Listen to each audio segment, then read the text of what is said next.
আসসালামু আলাইকুম viewers, AR প্রোডাকশনের পক্ষ থেকে আপনাদেরকে আন্তরিক শুভেচ্ছা। আজকে কম্পিউটার বেসিক টিউটোরিয়ালের চতুর্থ দিনে আমরা শিখব ডিসপ্লে নিয়ে। আমরা ডিসপ্লেতে কি কি কাজ করতে পারি সে বিষয় নিয়ে আজকে আলোচনা করব। প্রথমে আমরা কম্পিউটার ওপেন করার পর এইভাবে আমরা দেখতে পাই এরকম একটা ডিসপ্লে চলে আসে। তারপর ডিসপ্লে আসার পর আপনারা যদি কম্পিউটারে উইন্ডোজ 10 ব্যবহার করেন তাহলে এরকম কিছু আইকন দেখতে পাবেন। এগুলো common icon, recycle bin, this PC, এরকম কতগুলো আপনার এখানে অপশন থাকবে। এগুলো কমন আইকন। তারপর আমরা এখানে যদি কম্পিউটারের মধ্যে আমরা এখানে যে অন্য কোনো সফটওয়্যার ইনস্টল করে থাকি তাহলে সেগুলো এখানে শর্টকাট হিসেবে চলে আসে, শর্টকাট লিংকের মাধ্যমে, যার মাধ্যমে আমরা ওই সফটওয়্যারটা ইউজ করতে পারি। বা কোনো ফোল্ডার দিয়ে থাকলে ফোল্ডার লিংকের মাধ্যমে আমরা লিংক ফোল্ডারও করতে পারি বা ডাইরেক্ট ফোল্ডারও এখানে ক্রিয়েট করতে পারি। তো আমরা প্রথমে এখানে চলে আসি। এটা হচ্ছে স্টার্ট বাটন বা স্টার্ট মেনু, বা এখানে আপনি উইন্ডোজও বলতে পারেন। এখান থেকে আপনি উইন্ডোজের মোটামুটি সব ইনফরমেশন পাবেন। এখান থেকে আপনি ইনস্টলেড সফটওয়্যারগুলো আপনি এখান থেকে পাবেন। আর কম্পিউটার বন্ধ করা, চালু করা সব সিস্টেম এখান থেকে পাবেন। আপনার যত সফটওয়্যার ইনস্টল হবে সবগুলো এখান থেকে আপনি পাবেন। সবগুলো যত ইনস্টল থাকবে সব এখান থেকে, কম্পিউটার যত সমস্ত তথ্য এখান থেকে আপনি নিতে পারবেন। তারপর কম্পিউটারের নিজস্ব যেগুলো ফাইল থাকে, আপনার উইন্ডোজের যেগুলো নিজস্ব কতগুলো ফাইল থাকে, যা টুলসগুলো আপনি এখান থেকে ইউজ করতে পারবেন। এরপর হচ্ছে এখানে থাকবে সার্চ বাটন। এখান থেকে আপনার কম্পিউটারে কোনো জিনিস আপনার যদি প্রয়োজন হয়ে থাকে সার্চ করার জন্য এখান থেকে সার্চ করে অটোমেটিকলি আপনি চলে আসবে, এখানে ফাইলে চলে আসবে। তারপর এটা হচ্ছে টাস্ক ভিউ। এটা আপনার শুধু উইন্ডোজ 10 এর মধ্যে থাকে, অন্যান্য উইন্ডোজগুলোতে থাকে না। আমরা যেসব জিনিসগুলো এখানে ইউজ করবো, যেসব সফটওয়্যার, এখানে টাস্ক ভিউতে চলে আসবে। যে আমরা যেটাতে চলে যেতে পাই ওইটা এখান থেকে সিলেক্ট করলে এখানে চলে যেতে পারবো। এরপর হচ্ছে টোটাল, এই নিচের এটাকে বলা হয় টাস্ক বার। টাস্ক বারের মধ্যে এখানে অনেকগুলো আপনার সফটওয়্যার আপনি এখানে রেখে দিতে পারবেন। এই যে করে পিন করে, এটাকে বলা হয় পিন। আমি যখন সফটওয়্যারটা এভাবে টেনে নিচে এখানে করে দিব, পিন টু এক্সপ্লোরার দিলে এখানে চলে আসবে ফাইলটা, মানে এই সফটওয়্যারটা এই টাস্ক বারে চলে আসবে।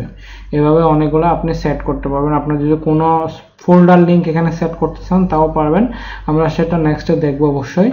তারপর এখানে আপনার যদি আপনি ল্যাপটপ বা ইউজ করে থাকেন তাহলে এখানে ব্যাটারি দেখাবে, তারপর এখানে ওয়াইফাই এর দেখাবে, এখানে টাইম দেওয়া থাকবে, এখানে নোটিফিকেশন এভাবে আসবে। তো আমরা এখন শিখবো কিভাবে একটি ফোল্ডার ক্রিয়েট করতে হয়। প্রথমে আপনার মাউসে রাইট ক্লিক করবেন, রাইট ক্লিক করার পর নিউতে চলে আসবেন। নিউতে চলে আসার পর এই যে এখানে দেখতে পাচ্ছেন ইয়েলো কালারের ফোল্ডার, এখানে যদি আমি ফোল্ডার ক্লিক করি তাহলে ফোল্ডার ক্লিক হয়ে গেছে, ঠিক আছে। এভাবে নাম আসবে, আপনি এখান থেকে রিনেম করতে পারবেন। রিনেম করার জন্য আপনি এইভাবে টাইপিং করে দিতে পারবেন, আপনার যা নাম প্রয়োজন আপনি ওখান থেকে সেই নামে এখানে লিখে দিবেন, দেন এন্টার দিবেন। আপনার ফাইলটা ক্রিয়েট হয়ে গেছে, একটা এখন এখানে ফোল্ডার ক্রিয়েট হয়ে গেছে, ঠিক আছে। তো এখন যদি আমরা কোনো ফোল্ডারকে বাইরে থেকে এখানে নিয়ে আসতে চাই তখন আমরা কিভাবে আনবো।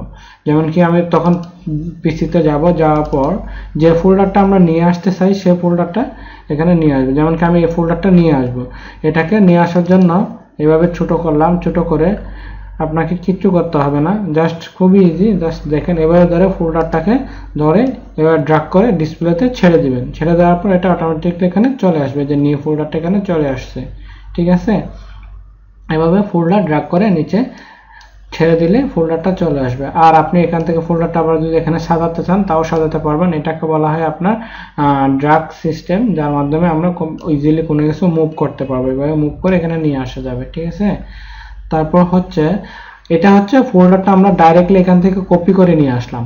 আর যদি আমরা ফোল্ডারটা এখানে থাকবে আমাদের কম্পিউটারের যেটা পার্টিশন থাকে, পার্টিশনের মধ্যে থাকবে, আমি শুধু একটা লিংক ক্রিয়েট করব। তাহলে লিংক ক্রিয়েট করার জন্য আমাদেরকে কি করতে হবে, এই যে আমরা যে ফোল্ডারটা লিংক ক্রিয়েট করব সেটাতে যাওয়ার পর এভাবে মাউসের রাইট বাটনটা ক্লিক করব। ক্লিক করার পর এই যে দেখতে পাবেন এখানে সেন্ট আছে, সেন্ট টুতে যেতে হবে। যাওয়ার পর এই দেখেন ডেস্কটপ ক্রিয়েট শর্টকাট, আমি এটাতে ক্লিক করলে আমাদের দেখেন এই ফোল্ডারটা এখানে একটা ফোল্ডার চলে আসবে। দেখেন নিউ ফোল্ডার শর্টকাট চলে আসছে। আমি যখন ফোল্ডারটা ওপেন করব, ওপেন করার পর আপনারা দেখতে পাবেন এই যে ফোল্ডারটা কোন জায়গার লোকেশন দেখাচ্ছে, দিস পিসিতে মানে আমার কম্পিউটারের, তারপর ডাটা ড্রাইভের, দেন নিউ ফোল্ডার। তাহলে আমরা এখান থেকে এভাবে শর্টকাট ক্রিয়েট করতে পারবো, ঠিক আছে।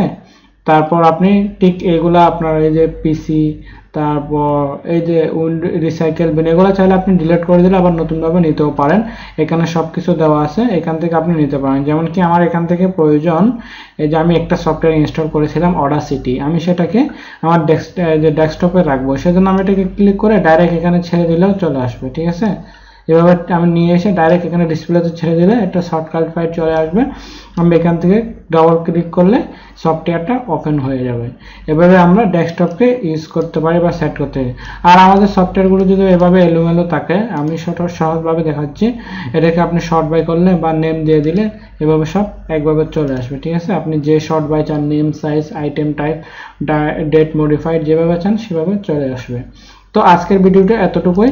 আমরা নেক্সট টিউটোরিয়ালে আরও ডিটেলসে জানবো, এবং আমাদের কোর্স সম্পর্কে যত ভিডিও আছে সবগুলো ভিডিও ডেসক্রিপশনে দেওয়া থাকবে, সেখান থেকে আপনারা দেখে নেবেন। এবং আজকের ভিডিওটি ভালো লাগলে অবশ্যই লাইক, কমেন্ট এবং শেয়ার করবেন। আমার চ্যানেলটি সাবস্ক্রাইব করবেন। ভিডিও রিলেটেড কোনো কোয়েশ্চেন থাকলে কমেন্টস বক্সে জানাবেন, আমি অবশ্যই আনসার দিতে চেষ্টা করব। ধন্যবাদ।